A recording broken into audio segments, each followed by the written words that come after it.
हर हर महादेव, श्री शिवाय नमस्तुभ्यम, ओम नमः शिवाय। कैसे हैं आप सब? अगर लाइफ में कुछ अच्छा नहीं भी चल रहा है तो अब सब कुछ अच्छा होने वाला ही है, क्योंकि हम सब आ गए हैं भोले बाबा की शरण में और सारी समस्या का हल है एक लोटा जल। तो आइए आज के नए उपाय के बारे में जानते हैं, जो कि सोमवार की अष्टमी के महा उपाय है। इस बार जो अष्टमी पड़ रही है सोमवार के दिन, वो 20 नवंबर को पड़ रही है और उसी दिन गोपा अष्टमी भी पड़ रही है।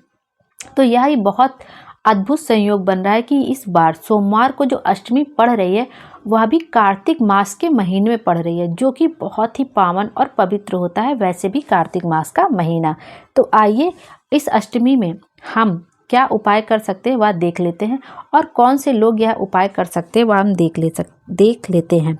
जिनकी कोई मनोकामना हो, बहुत दिन से पूरी नहीं हो पा रही हो, वह कई सारे उपाय भी करके देख लें लेकिन उनकी मनोकामना नहीं पूरी हो रही, कोई काम है बहुत दिन से अटका हुआ नहीं पूरा हो रहा है, तो एक बार इस उपाय को जरूर करके देखें। यह उपाय केवल 5 बेलपत्र का उपाय है। आपको सिर्फ 5 बेलपत्र लेनी है और ये देख लेना है कि बेलपत्र कहीं से कटी फटी ना हो, खंडित ना हो, साफ सुथरी अच्छी सी बेलपत्र। और एक बात क्या ध्यान रखिएगा कि आप सोमवार की अष्टमी के दिन यह उपाय करने जा रहे हैं, तो सोमवार के दिन भूल से भी उस दिन बेलपत्र बिल्कुल भी मत तोड़िएगा। आप एक दिन पहले बेलपत्र तोड़ लीजिए, 2 दिन पहले बेलपत्र तोड़ लीजिए, चलेगा। जो शंकर भगवान पर बेलपत्र चढ़ी हुई हो उसको धोकर चढ़ा लीजिए, वो भी चलेगा। लेकिन सोमवार के दिन बिल्कुल भी बेलपत्र मत तोड़िएगा, क्योंकि फिर आप कोई भी उपाय करेंगे तो वो आपको फलेगा नहीं, और दूसरा आपको पाप अलग से लग जाता है। और सोमवार के दिन कहते हैं कभी भी बेलपत्र नहीं तोड़ना चाहिए। तो आप बिल्कुल भी ध्यान दीजिएगा इस बात का कि आप सोमवार की अष्टमी का उपाय करने जा रहे हैं तो आप रविवार को ही तोड़ लीजिए, शनिवार को तोड़ लीजिए, जब आपकी इच्छा करे तब तोड़ लीजिए, लेकिन सोमवार को बिल्कुल भी मत तोड़िएगा। बस इतना ध्यान रखिएगा। और साफ़ सुथरी, कहीं से भी खंडित ना हो ऐसा बेलपत्र ले लीजिएगा। और आपको लेना है पीला चंदन और 1 लोटा शुद्ध जल। अगर आपके पास पीला चंदन डिब्बी वाला है तो भी काम चल जाएगा, और यदि आप पीला चंदन जो ऐसे रहता है ना लकड़ी वाले में, या थोड़ा सा मोटा मोटा रहता है घिसने के लिए, जो घिसने वाला चंदन, अगर वो आप घिस सके तो बहुत ही उत्तम होगा। पंडित जी हमेशा अपनी कथा में कहते हैं कि डिबिया वाले लेने से अच्छा है कि आप थोड़ा सा चंदन घिस लीजिए। बहुत ज़्यादा चंदन आपको ज़रूरत नहीं है, आप थोड़ा सा पीला वाला चंदन लीजिए और उसको घिस लीजिए, वो बहुत ही उत्तम फल देता है। आप डिब्बी वाला भी लगाएंगे तो भगवान आपको मना नहीं करने जा रहे हैं, लेकिन अगर आप चंदन घिस सकें अपनी किसी कामना के लिए तो थोड़ा सा घिस लीजिए। क्या ही जा रहा है, 10 रुपये का मार्केट में मिलता है, ले आइए, थोड़ा सा घिस लीजिए, हो गया। तो आप 5 बेलपत्र ले लीजिए, पीला चंदन ले लीजिए, 1 लोटा जल ले लीजिए, अपनी थाली में फूल वगैरह सब अच्छे से सजा लीजिए और चले जाइए भगवान जी के मंदिर में। सुबह स्नान वगैरह करके आप चले जाइए और मंदिर में जाके सबसे पहले तांबे के पात्र में, और जो आप जल लेके जाइए वो अपने घर का लेके जाइएगा, शुद्ध जल होना चाहिए और तांबे के पात्र में होना चाहिए। और तांबे के पात्र में आप 1 लोटा जल लेके चले जाइए। शिवलिंग पर धीरे धीरे धार में जल को समर्पित करिएगा।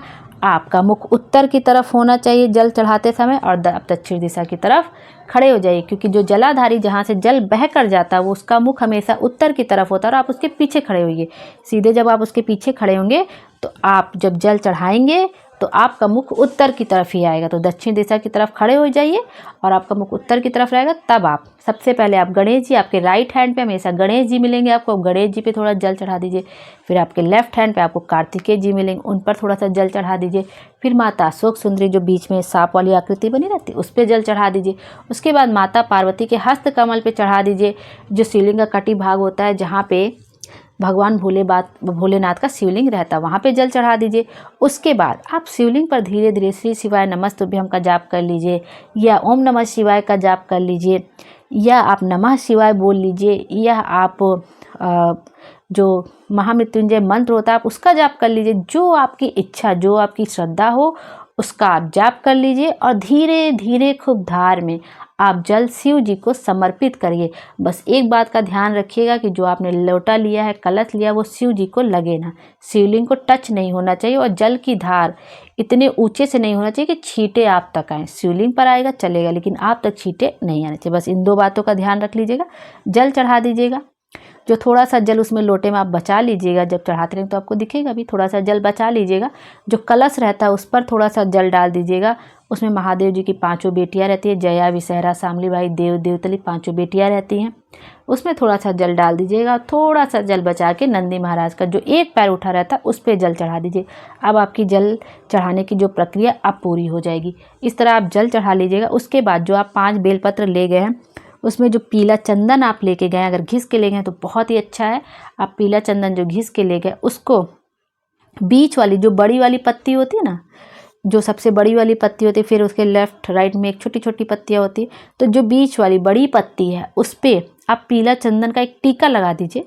टीका लगा दीजिए, नहीं तो स्वास्तिक बना दीजिए, नहीं तो पूरा पीला चंदन से उसको रंग दीजिए, जैसे आपकी इच्छा हो। आप सब अच्छे से टीका लगा दीजिए अपनी अनामिका उंगली से, सबसे बढ़िया। नहीं तो आप स्वास्तिक बना दीजिए, ऐसे आप टीका लगा लीजिए। और 5 बेलपत्र को अब आपको एक एक करके नहीं चढ़ाना है।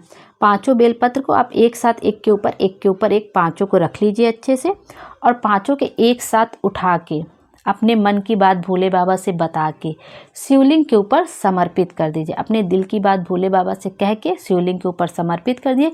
5 बेलपत्र को एक साथ लेकर आप शिवलिंग के ऊपर समर्पित कर दीजिए, और जो भी आपके मन की इच्छा वो भोले बाबा से बता दीजिए।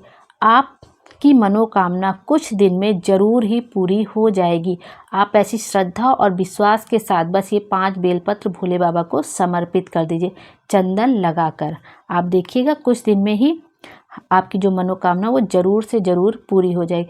ये सोमवार की अष्टमी का जो संयोग होता है वो बहुत ही अद्भुत होता है, और भोले बाबा वैसे भी सोमवार के दिन बहुत ज़्यादा प्रसन्न रहते हैं। और कुछ कुछ तिथियां ऐसी होती हैं भोले बाबा की, जब हम, पंडित जी हमेशा बताते हैं कि जब हम रोज़ शिवालय जाते रहते, रोज़ शंकर भगवान को एक लोटा जल चढ़ा रहे, तो हमें पता नहीं होता है कि किस दिन अष्टमी आएगी, किस दिन शिवरात्रि है, किस दिन प्रदोष है, या किस दिन कौन सा अच्छा दिन है, कौन से दिन सोमवती अमावस्या, हमें बहुत ज़्यादा पता नहीं होता।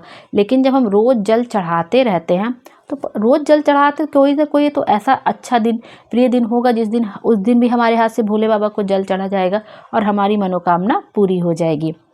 तो आप ऐसे यह उपाय करिए और आपको उत्तम फल की प्राप्ति अवश्य होगी। अगर मुझसे इस उपाय को बताने में कोई गलती हो गई तो मुझे क्षमा कर दीजिएगा। श्री शिवाय नमस्तुभ्यम। हर हर महादेव। भोले बाबा हम सबकी मनोकामना पूरी करें।